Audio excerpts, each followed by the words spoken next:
Well, welcome to the Business Spotlight series. My name is Tanner O'Brien. I'm a senior partner here at ActionCOACH in Central Texas. And I'm very excited to be sitting down with Jani Tuomi today, who is a co-founder of Imaware. We're going to be chatting a little bit about entrepreneurship, about the business, about kind of the health tech space, all this fun stuff that we can kind of roll into a conversation today. So, Jani, thank you so much for taking the time to sit down with me this morning. I'm going to hand it over to you for just a couple minutes here. If you would, share a little bit about just like an overview of your background and give us a little bit of context of what I'm Aware is. For sure. Well, thanks for having me on the show. It's really good to be talking to a more Texas-focused audience, and good thing that you're here within the city of Austin. So, yeah, my name's Jani, and 6 years ago, almost getting to the day, I got started into this company around home-based testing. So we were looking at blood-based biomarkers, indicators of health that you could test for at home, and the idea was that you could identify a disease earlier than when a symptom was showing, right? Lots of people, really just wait until that pain or that chest pain or that whatever, kind of symptom shows up, and then they probably still sit on that symptom for a little bit too long, and then finally get their way to the doctor, begrudgingly. So the idea here was that if we built an easy to take home test, and especially if you had family history or just this weird recurring symptom, you could test for it at home, and it could give you an indication of what might be going on inside your body. I never thought I'd get into healthcare. I have a computer science background, and I sort of just stumbled into healthcare because my middle brother got sick and was misdiagnosed with a cancer for a year. And, I found myself asking that same question, like, what if we could have tested for this? Or what if there was like a simple test my brother could have taken instead of waiting, for that sort of like almost the worst case scenario to happen. And then these amazing doctors jumped in and saved his life, right? So it got me thinking about healthcare versus sick care, and, how do you maintain health versus, how do you avoid going to the doctor only when you're the most sick? And, I guess serendipitously, I had a chance to meet one of these PhDs that helped debunk Theranos, and that's how it all kicked off. So I think it's, probably the journey of many entrepreneurs. If you sort of want to do something, I feel like a lot of doors start opening your way. And so I had all these hints, after my brother recovered, that I should get into healthcare, right? Meeting these doctors, reading about Theranos, just sort of having all these just ideas and sort of things popping in my head around healthcare. And then inevitably it happened. So it felt like, it was something I was meant to do. And now that I'm in it, I can't imagine not being in healthcare for the rest of my career. So it's been a pretty crazy journey over the past, 5.5, 6 years. That's beautiful. So I got to ask about the company itself. When you look at, call it kind of who not necessarily the end user, but kind of who your customer is it primarily more, selling directly to the healthcare system? Is it directly to the patients themselves and, individuals that are looking to buy these tests individually? Kind of what's primarily the channel that y'all use to distribute your services? Yeah, well, I'm glad we're on this show because I'm going to tell you a little trick that an investor taught me. But I'll first tell the story, and then I'll tell you what the hint was from the investor after. We initially started off direct to consumer because as a early first-time founder, I felt it easier to connect with patients, especially those early adopters, biohackers, the ones that really connected with the story as to why I was building the business, right? And so, we sold actually thousands of tests, and everything seemed really, really good. And then COVID came along in March 2020, and it seems like, what's that, 3 years ago now, right? And we saw that there were some companies creating self-collect nasopharyngeal tests. And, I took one and I'm like, there's no way someone's going to shove that thing right up their nose, right up to their brain. And so we actually went out and talked to our investors and some doctors, and the story was unanimous. They're like, you got to go to businesses and hospitals and help them, because that's where patients are going to go. That's where the customers are going to go. Don't do this direct to consumer thing that you were doing. And one famous investor actually said, first time founders start DTC, second time founders start B2B. And so the advice was, if you can do it now, pivot into B2B.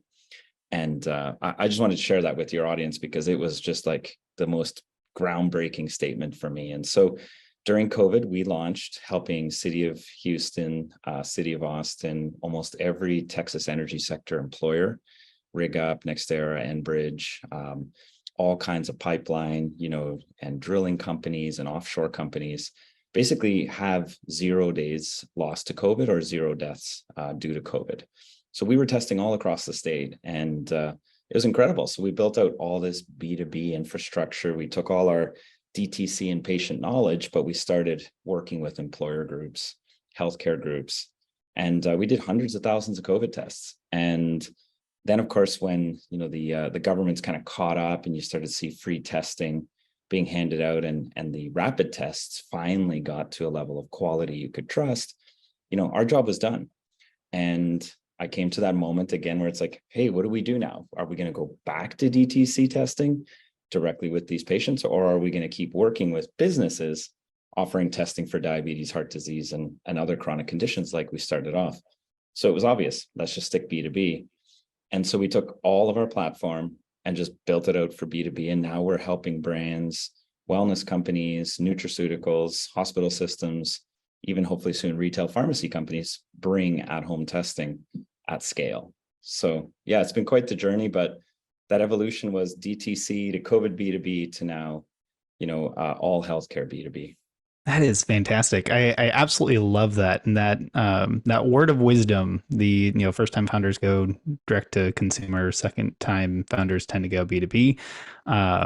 The leverage that comes from going B2B that has then all of the consumers that you want. It reminds me of, oh gosh, I'm trying to remember exactly what the comment was, but I had been told something similar, which was essentially, who do you know that wants their customers to buy 100 of your product or service? And it's that leverage thing all together. How do you build that relationship? So it's really cool to hear that in the context of what your experience was. So glad we had a chance to kind of go through some of that. I want to take a few steps back and talk about background, kind of this journey into entrepreneurship, founding a company. Obviously, there's a little bit of story there on kind of why this particular type of a company, but founding a company, becoming an entrepreneur, owning a business, was that something that was kind of always on the horizon for you? Did that kind of just come out of necessity? Kind of what did that look like in terms of what your initial ambitions were to, I guess, where you are today? Yeah, I think, I got to say, a lot of the younger kids I see have a lot more, just risk tolerance. I grew up in the 80s, and I feel like I was, the last generation Gen Xer that was like, go get a good job and work for a big prestigious company and build your career up that way. And, taking risks, you don't necessarily have to do those.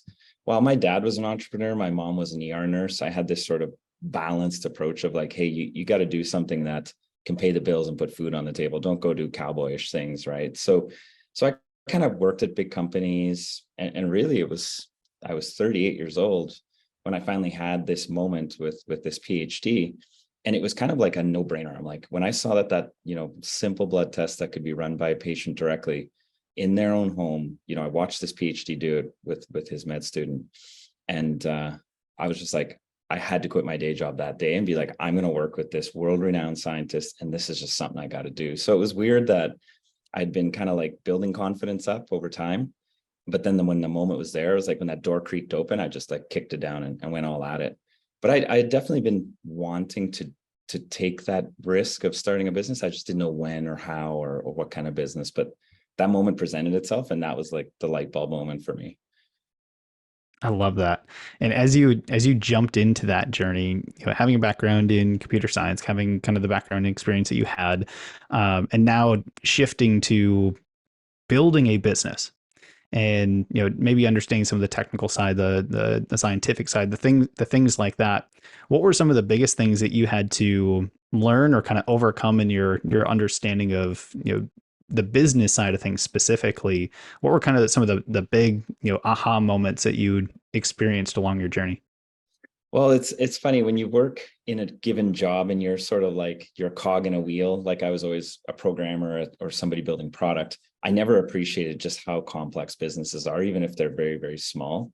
So when I jumped in, it was kind of the next day. It's like, all right, like, what am I doing here? I had to actually, the first skill I had to really master was just like cold messaging. I needed to get people supporting me. So I had to cold message a lawyer. I cold message somebody who was, had exited a business. I cold messaged a physician advisor. I was just like basically cold messaging on LinkedIn nonstop for about a week saying like, help me. This is what I'm up to, but I really don't know anything about this space or that space or that space. It was amazing just to realize how little I truly knew outside of what I was good at, which was product management. And but the better part of all that was almost everybody I reached out to was like, sure, let's grab a coffee, would love to help, tell me more. So I was really blown away by just how much help was out there and how willing people were to want to help me succeed. And that really, I think if I hadn't kind of thrown myself out there, I would have never known.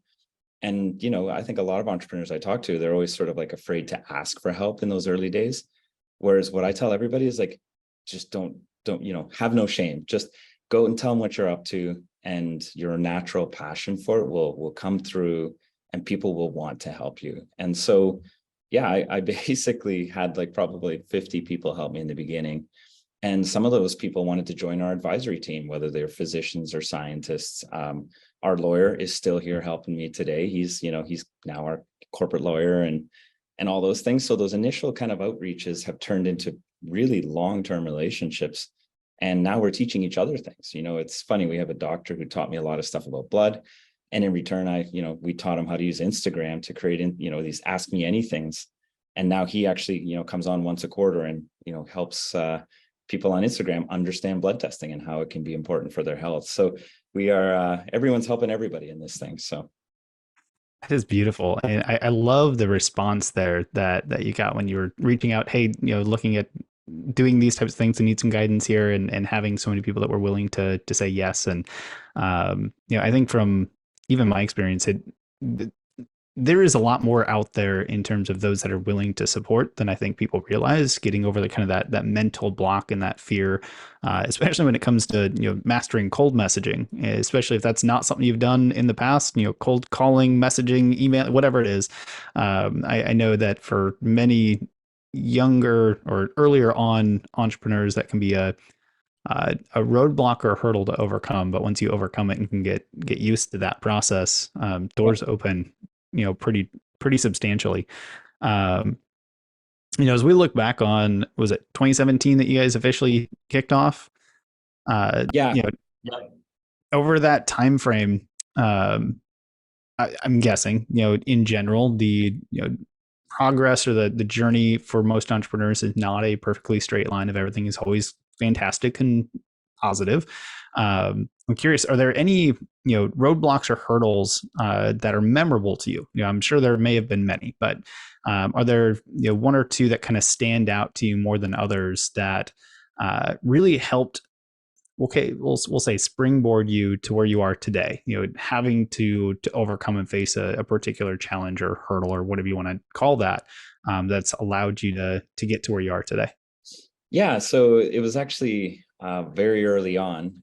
You get this sort of confidence when you're getting a lot of yes and help from the lawyers, the doctors, and all those people. But there was one group of people who said no a lot, and they were the investors. So you're kind of getting, oh, great idea, let me help. Great idea, would love to help. And then it's investors that are like, not our thing, not at this time. The classic venture capital answer of like, it's an email that's a paragraph long, but really what they're saying is no. So kind of learning how to work within the venture and the finance communities to articulate what it is we were doing, but in a different way, right? Like, these are oftentimes so smart people in investing and finance. And so they're digging into things that, I hadn't even thought about 3 and 5 years out, and when you're talking to somebody that's just, looking to help you on a little thing, they're not asking some of those tough questions. So I found that kind of initial headwind from the investor community of just like, have you thought of this? You're a first timer. Have you thought of that? Like, how do you know science? Why are you the person? Why you? Why now? Like a lot of great questions. And so that kind of actually, we had to pause a bit and just really focus on that investor community for about a good 3 months to really get that story crisp. And so while we were making pace with everything else, setting up the business, getting some of the scientific studies underway, all that was just cruising. It was the investor community work that was really tough, slowed us down, but made us ask really tough questions of ourselves. And Mm. are we building something that's going to be viable? And so we had to research a lot and look into competitors and really get smart about it. And I'm glad I did. If we had just sort of taken maybe that first check without some of that diligence, maybe we won't be here today, because we might have spent it, we might have made mistakes. So I really, kind of thank those investors early on who were just so critical of that first version of ourselves and made us think, because, it's almost like measure 3 times, measure 1 more time, and then finally cut. The cut that we did take then felt like it was a pretty measured one. So yeah, so I do Huh. appreciate that. And that was tough. And getting told kind of no like 99 times. I felt like Colonel Sanders, you get that 135 no's and then you finally get the last one there. So I can appreciate what what a guy like that went through. Yeah. Putting aside the persistence that builds, right? Hmm. No, and just rolling with it, right? Oh man, and I'm curious. It just because you've mentioned it a couple times, and I'll touch on it just very briefly, especially when it comes to investors at the time that you were looking to raise, being somewhat on the back of what I think most people know about with the issues with Theranos. Did that cause a tighter ability or like more constraints or make it a little bit more difficult to approach investors with a type of service? Obviously that pushed even further to ask really difficult questions yourselves. But was that part of it, or was there what was that experience like, knowing that there had been some very public challenges preceding what y'all are doing today? Yeah, that was the timing was a little unfortunate, but also probably the best time to do it, because Theranos was in front of mind for a lot of people. So in that sense, people understood what we were up to, and there was still a desire to want to do it. What they were looking for was the opposite story, though, one that was grounded in science, one that wasn't too Star Trekky. It's like, hey, we're going to scan 1,000 diseases from one drop. So we took, of course, a little more pragmatic approach, like, hey, we can test for celiac disease with 4 drops of blood. That's a radically different statement than all disease out of 1 drop. And so, at first, when I was going into these pitches, I was learning that these guys would kind of sucker me in, and then they'd say, like, all right, they put the deck down and the paper, copy of the presentation down, and they'd say, all right, like, how are you not Theranos? And then it was like I was on the defensive. And so a couple times here in that sort of story, I flipped the book around, and actually I took inspiration, from Eminem and 8 Mile, in the last rap battle, where he's like, I know what you guys are going to say. So he comes out and says it, and then they have nothing to rap about. It was the same thing for me. I put on the first slide of the investor deck, we are not Theranos. We will do this. We will do this. We will do this. Peer review, independent labs, independent doctors, transparent data. We won't sell your data. And then it was like, okay, now that the elephant's out of the room, there was nothing they could challenge us on. Okay, Hmm. let's hear about your business. So that sort of like, I always laugh about 8 Mile, but I found that to be just like the lesson that I learned out of that was own your narrative and don't let Hmm. someone else dictate your pitch, right? So if there's something that you feel a little afraid of, or you don't know that if you want to address it, that's the thing you got to address, right? Clear that elephant out of the room, and then you own the narrative from that point on. And it wasn't soon after that we then had a couple opportunities from investors, and we obviously worked with one who was Houston based. But yeah, when we flipped the script, everything changed for us. Man, that is beautiful. And for those that are out there listening, maybe not in a situation where they're necessarily pitching investors and having to overcome this type of an objection, but to a degree, it's textbook objection handling. 101. Get all the objections out up front, especially if there's one is going to be an objection. Handling that up front, whether you're on a traditional sales call or going to investors or anything else like that, that's a massive lesson that if you could learn that early on, sales get so much easier. So that is really cool to see that experience, and knowing that there likely was some more brakes put on at that time, but being able to address that up front and know how to overcome it, pretty powerful. Yeah, and I'm just going to give you credit there. I love how you called that objection management 101, because for me, coming from a computer science education, like I didn't learn that, right? So, and now when I talk to other founders, some of them come from business or have their MBA, and they get this and then they're very successful. But others who are coming from any other background, this can feel daunting, right? Like it's Mm. just like, I don't know how I should even start this conversation. So, I definitely like that you kind of just crisply laid it out, like, get in front of that. I like the way you said that. So Thank you. Thank you. I appreciate that. And yeah, it's big. And kind of like you said before, there a lot of times you're going to get a bunch of no's, and sometimes you have to go get all those no's to find out what those objections are, so that you can then go and solve them initially. You may not know it on the very front end, but that's okay. yeah. But understanding that process and kind of moving forward. So well, before we kind of shift towards kind of wrapping up our conversation here today, I always like to ask kind of about what I call the keys to success, or your current keys to success, and kind of how I try to frame this up is when you look back on your journey overall, on I'm aware beyond that, as long far back as you want to go, kind of look at what's made you successful, or what you do consistently that's helped you be successful.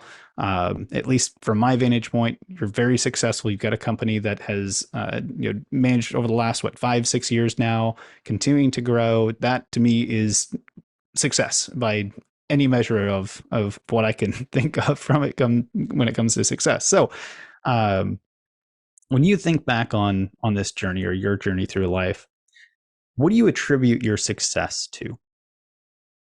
Wow. That's an excellent question. Well, I always have to give credit to, my parents and just how I was raised. Having been taught kind of a little bit of discipline and a little bit of perseverance, like, don't just give up when things get hard. And that's when it feels easiest. But ironically, when you get past that, that's when you get that best, feeling. It's almost like the best dopamine hit.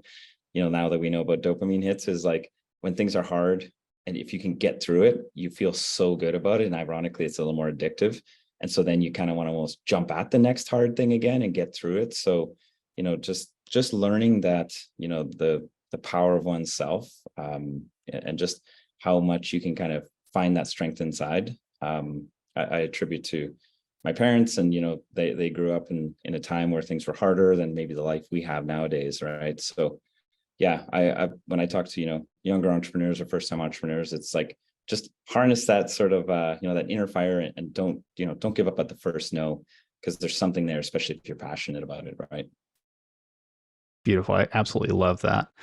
Well, Yanni, I do want to be respectful of time. So before we jump into kind of my final wrap up question, I'd love to end these conversations on for the audience. Where can they go to connect with you, to learn more about Imaware, to learn more about everything that y'all are up to today? Give us the details on where we can connect and find more info. Absolutely. Well, I'm easy to find. Having moved from Canada with Finnish heritage to Austin, Texas, I think I'm the only Jani in Austin. So Jani, and you can find me in Austin. Imaware, of course, is IMAWARE. And if you Google imaware.health, you can find us there as a company, and we offer lots of tests. If you're a business looking to add testing or home testing to your community, we have a great commercial team that can help you out there. So I've always loved and continue to love connecting with people on LinkedIn. I get a lot of DMs around, just help me out with this, or what do you think about this? I'm always here to add my 2 cents, and for whatever it's worth, I'll always answer. So would love to stay in touch with anyone reaching out. Beautiful. I love it. And for those that are watching, the LinkedIn website, all of that will be in the description below. So make sure that after we finish up here, go click on it. Make sure you connect with Yanni.